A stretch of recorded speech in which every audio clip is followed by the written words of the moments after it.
महा cartoon TV.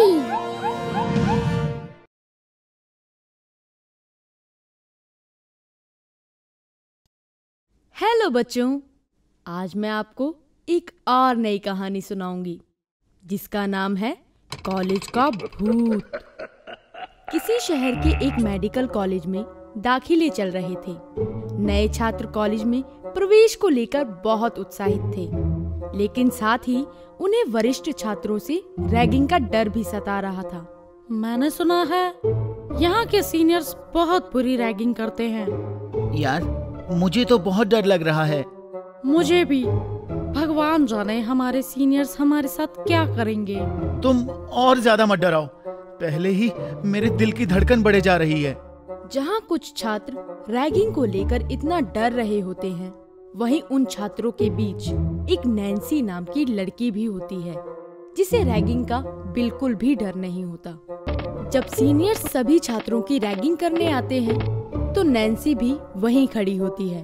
उन सभी सीनियर्स में से एक सीनियर अनुज नैन्सी को अपने पास बुलाता है। जाओ, मेरे लिए पानी लेकर आओ, लेकिन कैंटीन से नहीं, प्रिंसिपल के रूम से लेकर आओ। नैन्सी बिना कुछ बोले चुपचाप अनुज का कहा काम पूरा कर देती है। दोबारा मुझे डराने की कोशिश मत करना, क्योंकि मुझे किसी से डर नहीं लगता।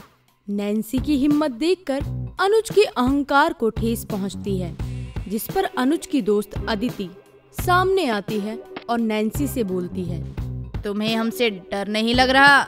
नहीं, मुझे पता था कि आज मेरी रैगिंग होगी, इसलिए मैं पहले से ही तैयार होकर आई हूँ। अच्छा, ऐसा है तो तुम्हारी रैगिंग अब शुरू होगी और आज का सबसे मुश्किल काम तुम ही करोगी। देखते हैं कितनी हिम्मत है तुम्हारे अंदर। तो तुम्हारी रैगिंग ये है कि आज की पूरी रात तुम्हें कॉलेज के मुर्दा घर में बितानी होगी। अनुज की बात सुनकर नैन्सी घबरा जाती है, लेकिन किसी को अपना डर ना दिखाते हुए वो हिम्मत करके बोलती है, ठीक है। नैन्सी का जवाब सुनकर सब हैरान रह जाते हैं, जिसके बाद अनुज और अदिति उसे कॉलेज के मुर्दा घर के पास ले जाते हैं। सोच लो, तुम्हें इस मुर्दा घर में कल सुबह तक अकेले रहना होगा। कल सुबह जब हम यहाँ आकर ये दरवाजा खोलेंगे, तुम सिर्फ तभी यहाँ से बाहर निकल सकती हो। मैं तैयार हूँ। अनुज और अदिति नैन्सी को मुर्दा घर के अंदर बंद करके वहाँ से चले जाते हैं। नैन्सी मुर्दा घर के अंदर बनी एक खिड़की के पास टेबल पर जाकर बैठ जाती है और खिड़की के बाहर देखने लगती है। काश ये रात जल्दी बीत जाए। खिड़की के बाहर देखते हुए नैन्सी खुद से बातें करने लगती है। कुछ देर बाद अचानक से उसे अपने पीछे से किसी के कदमों की आहट सुनाई देती है। आवाज सुनकर जैसे ही नैन्सी पीछे मुड़कर देखती है तो उसे अपने सामने वाली दीवार पर किसी की परछाई नजर आती है। जरूर कोई सीनियर मुझे डराने के लिए ये सब कर रहा होगा। नैन्सी दोबारा खिड़की की तरफ मुंह करके बैठ जाती है, जिसकी कुछ देर बाद उसे फिर से किसी के कदमों की आवाज सुनाई देती है। वो दोबारा पीछे मुड़कर देखती है, लेकिन इस बार भी वहाँ कोई नहीं होता। कौन है वहाँ?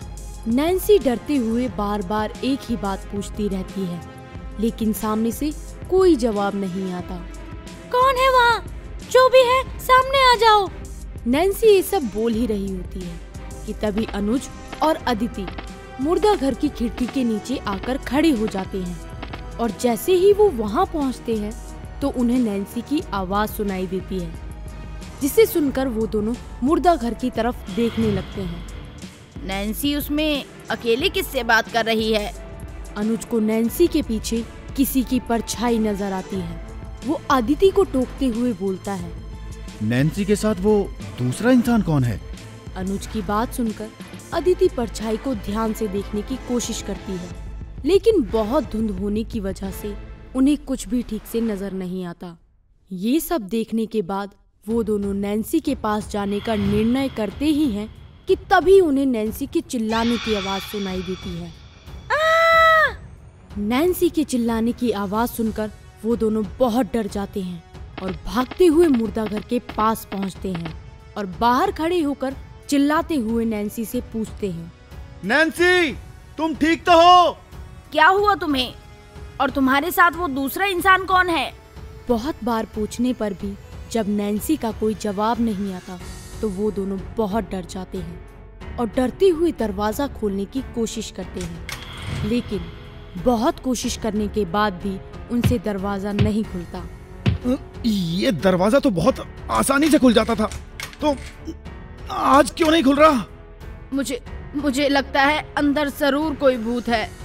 अदिति की बात से अनुज बहुत घबरा जाता है और पूरी ताकत के साथ दरवाजा खोलने की कोशिश करने लगता है।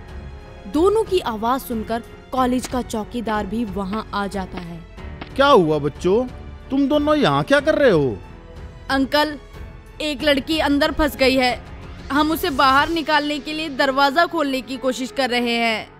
अदिति की बात सुनकर चौकीदार भी उनके साथ दरवाजा खोलने की कोशिश करने लगता है, लेकिन उन सभी कोशिशों के बाद भी वो दरवाजा नहीं खुल पाता। मुझे ऐसा क्यों लग रहा है जैसे कोई बहुत ताकतवर इंसान अंदर से इस दरवाजे को पकड़कर खड़ा है। चौकीदार की बात से अदिति और अनुज बहुत ज्यादा घबरा जाते हैं, पर फिर भी वो अपनी कोशिश नहीं छोड़ते और मिलकर दरवाजा खोलने की कोशिश करते रहते हैं। इसी तरह रात से सुबह हो जाती है, लेकिन दरवाजा नहीं खुलता। अब सब थक हार कर वहीं बैठ जाते हैं। उन सब के बैठते ही मुर्दा घर का दरवाजा अपने आप ही खुल जाता है। ये दरवाजा अपने आप कैसे खुल गया?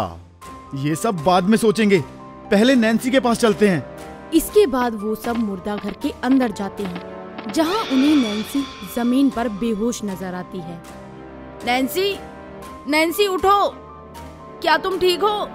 वो नैन्सी को उठाने की बहुत कोशिश करते हैं, लेकिन वो नहीं उठती, जिसकी वजह से सब बहुत डर जाते हैं। वो नैन्सी को उठाकर उसके कमरे में ले जाते हैं, जिसके बाद कॉलेज के डॉक्टर नैन्सी का इलाज करते हैं और फिर सब नैन्सी के होश में आने का इंतजार करने लगते हैं। ये हमने क्या कर दिया? अगर हम नैन्सी को मुर्दा घर में नहीं भेजते तो उसकी ये हालत नहीं होती।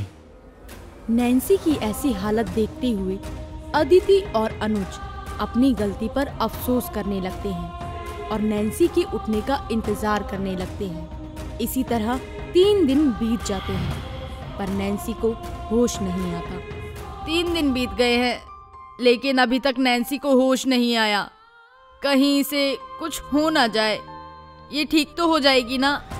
हाँ, सब ठीक हो जाएगा। इसे भी होश जरूर आ जाएगा, बस तुम हिम्मत मत हारो।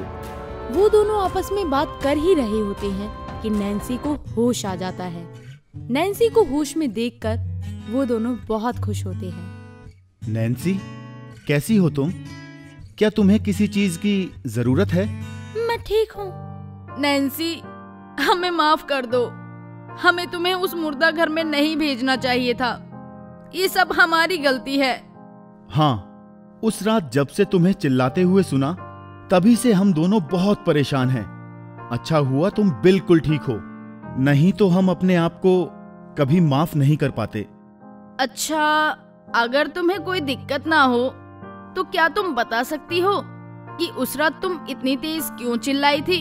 और फिर तुम बेहोश कैसे हो गई? हाँ जरूर, लेकिन मुझे बस इतना ही याद है कि मैं वहाँ बैठी हुई थी, तभी किसी ने पीछे से मेरे कंधे पर हाथ रखा और जब मैंने पीछे मुड़कर देखा तो वहाँ कोई नहीं था। उसके बाद मुझे दीवार पर किसी की डरावनी सी परछाई नजर आई और मैं बेहोश हो गई। फिर वहाँ क्या हुआ मुझे कुछ भी याद नहीं। नैन्सी की बात सुनकर अदिति और अनुज बिल्कुल हैरान रह जाते हैं, जिसके बाद पूरे कॉलेज में ये बात फैल जाती है कि कॉलेज के मुर्दा घर में एक डरावना भूत है, जिसे सुनकर कॉलेज के कुछ पुराने छात्र भी अपने साथ हुई डरावनी घटनाओं के बारे में बताते हैं। सभी छात्रों की बात सुनकर सभी की भलाई के लिए कॉलेज के संस्थापक जल्दी ही मुर्दा घर वाली मंजिल को बंद करवा देते हैं और कॉलेज के सीनियर भी वहां हमेशा के लिए रैगिंग बंद कर देते हैं। हाँ तो दोस्तों, आपको मेरी ये भूतिया कहानी कैसी लगी? नीचे कमेंट बॉक्स में जरूर लिखकर बताएं। बाय। अगर आपको हमारे वीडियोस पसंद आ रहे हों तो इन्हें लाइक करें, चैनल सब्सक्राइब करें और हमारे कार्टून शो सबसे पहले देखने के लिए बेल आइकन दबाना ना भूलें।